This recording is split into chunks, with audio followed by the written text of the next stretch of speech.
Today we're going to do a product overview of Streamlined Superheroes from Sharp Mountain Games by me, and we'll do all that right after the intro. Hi folks, and welcome to Sharp Mountain Games. Here we talk about group role-playing games, solo role-playing games, and there are plenty of actual plays in the playlist. You can check out our print and PDF products at Amazon, Lulu, Drive-Thru, and Roll20, and they're all linked below. Let's get started, and we're glad you're here. So today we're taking a look at Streamlined Superheroes, and it's available on Drive-Thru RPG at the time of I'm recording this. It's $2.99, so I think it's very reasonably priced. So what is this? It's exactly what it says. It's a Streamlined Superheroes game, rules that don't slow you down, and you can use it for either group or solo play. I think it's simple enough for even solo play as well, because you don't want a really bogged down system. So this is going to be just a product overview. It's obviously not a review because I wrote the material, but I hope it gives you an idea whether this is something you'd like to bring to your table. And I did the cover artwork here and some of the interior artwork. So there's a little bit of introduction. Now, some of the artwork is public domain from comicbookplus.com, which is a great site if you like really those older golden age things. And I really do like some of the old illustrations and how good their ink work was and all that. So not all the artwork is by me. Some of it's public domain. So you get an introduction. Now, this page overview I think is kind of important, because what it does is it shows you exactly how the characters work and how much of the stuff works, the basics for the system. If you're a really experienced role player and you read this, this will give you, a total idea. You could probably almost play much of the game without it, although I think the general rules do add. So here's Quantum Cat, which is our superhero, and he has 4 attributes. No surprises there. You roll a d20 and you add that number. And that's done on purpose to keep things fairly in line with the way a lot of other games are played. Also, I think that would really help for people if you want to transition your players. Maybe they're very used to a certain fantasy game, and you're saying, look, I need to run something different. I need to step back, and I'd really like to run a superhero game. Maybe you like superheroes, or you saw the most recent, whatever, Superman or whatever movie. But then what's a little different here is the effect die. So the effect dice are how the superpowers work. So you can see for Quantum Cat, he has this quantum entanglement, which is sort of like Spider-Man's webs, and he'll roll a d12. So you say, well, is that just the damage? Yes and no. It can be damage if you're using, a weapon or your fists or something, or, like a ray beam power. But it can also be like an effect where, if you entangle somebody, whatever you get on the effect die, that's how many points they have to overcome later.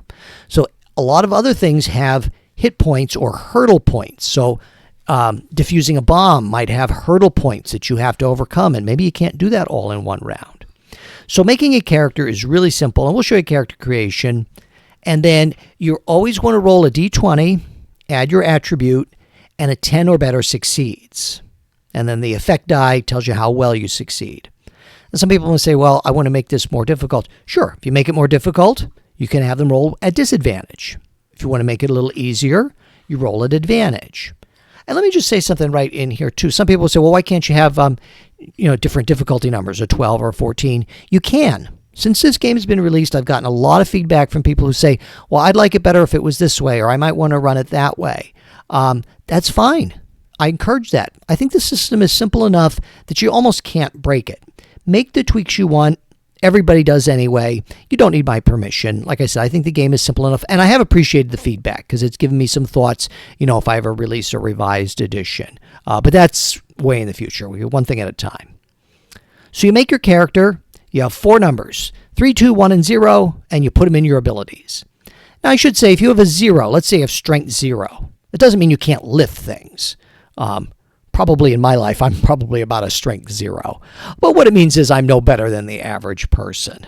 Now, there's no negatives. I think it just makes things easier for players. And then the effect die get rated from a d12 to a d6. And I have some suggested powers, but you can change them and rename them, like I have Ensnare. That easily could be webs if you want to try to build a Spider-Man or a Spider-Man type character, things like that. And there's also skills. So you can mix and match the powers and the skills and body armor. You might say, what about a weakness? Maybe you're allergic to space rocks or something like that. If you take a weakness, then you can really only do one per character. We don't want to get like, where you're adding 4 and 5 weaknesses. That's a little crazy. You can add an additional power or skill with a D6 effect die. And also with the weakness, if maybe your power comes from a weapon that could be stolen or broken, that counts as a weakness. So if it's something that, the GM could use within the game system to make your life more difficult, you could be a weakness. And everybody starts out with 20 hit points. If you take the body armor, you get a few extra hit points. That's how armor class works. Then I give you some sample characters, and these are very similar to the images on the front cover. These are those characters. And I've developed a few more. Like I said, if I ever do a revised edition, we'll add those. Then we get into the general rules, how to do things. And like I said, it's not much different than what you'd see. Roll a d20, add your attribute. And then I give you some suggestions for henchmen, minor opponents, and major opponents. So the henchmen, they really only have 3 hit points, and they get 1 attack. What I would suggest is maybe if you have a gang of henchmen, and this is what somebody mentioned this to me too as a suggestion, but only 1 hero, you might still only give them 1 attack. But obviously they'll have more hit points to overcome.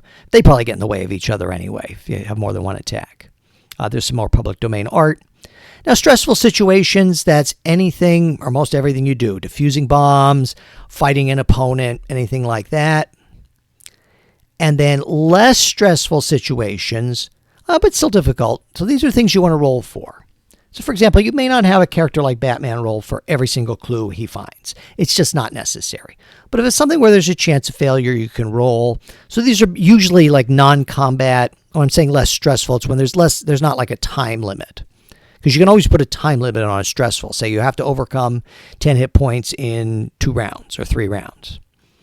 So in those, for non-combat rolls, if the result of the effect die is 6 or better, they should get something special in their results.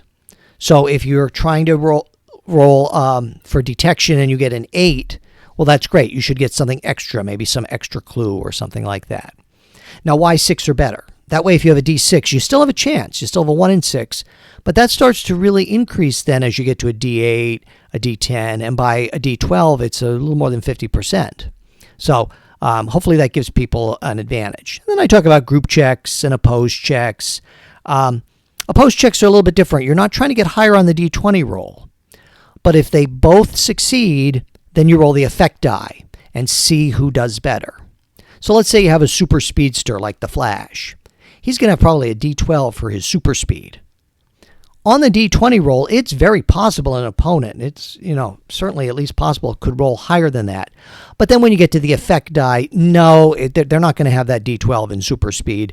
He's probably going to win on that effect die or have a lot, not 100%, but still have a greater possibility. So that's why I do oppose rolls the way I do. It's not just random, at least that's my thinking for now.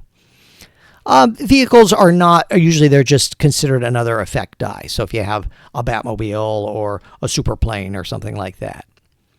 And then you can advance, you can add up your attributes and increase the effect die by 1 increment. And then because combat is such an integral part of superheroes, it kind of gets its own chapter. But the rules aren't especially different. Initiative, I kind of like the one player acts and then the other player can decide to go. I use that. That's from Solo Spelunking. He calls it I go, you go. However, you don't have to do it that way. You could do standard D20 plus dexterity and then go in dexterity order and have the bad guys roll too.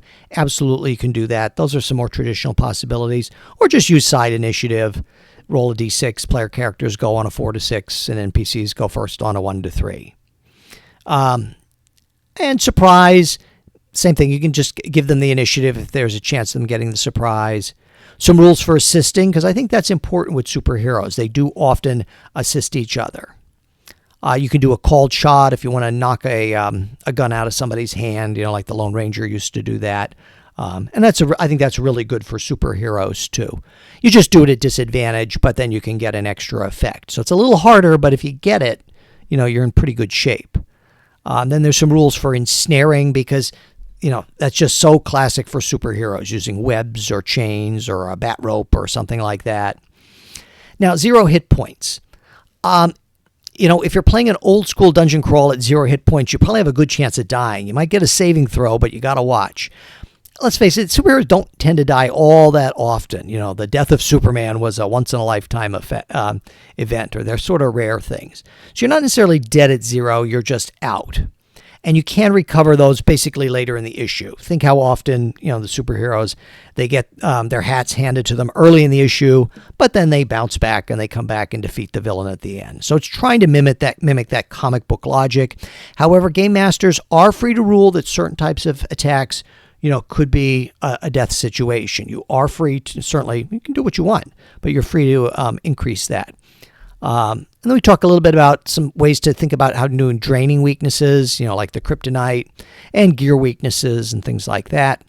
And there's the Phantom Lady. I love how the artist did her curls. That's amazing. And then you can retreat. And I do give you some suggested opponents and some other opponents, like your henchmen, your lions, tigers, or bears. They fight robots all the time. And even if you want to fight a kaiju, there's some suggestions on that. So, and I give you evil plans. All the 3 main villains, they get some evil plans. And you get a sample adventure. Now, this kind of, for superheroes, it's a little less like, okay, here's the dungeon map and you crawl through it. It is a little more episodic. So I give you the episodes that you might go through. I've run this particular adventure at least 2 or 3, I think at least 3 times. And my friend Wes Allen over at DM Tales also ran this as well, and he gave me some nice feedback on that. And then we end with a rules cheat sheet. And, of course, some blank character cards. So that's Streamlined Superheroes. I have the link in the description below if you want to check it out on Drive-Thru RPG. Like I said, as of the time I'm recording this video, it's $2.99, so I think that's very cheap and all that. If you do play it, and you want to let me know what you think of it, that's great. Gentle suggestions are always welcome because, hopefully then it can make the game better, like I said. But you're welcome to change things as you want. I think it's very hard to break the system. It's as you said, it's a pretty streamlined system. So thanks for watching and take care.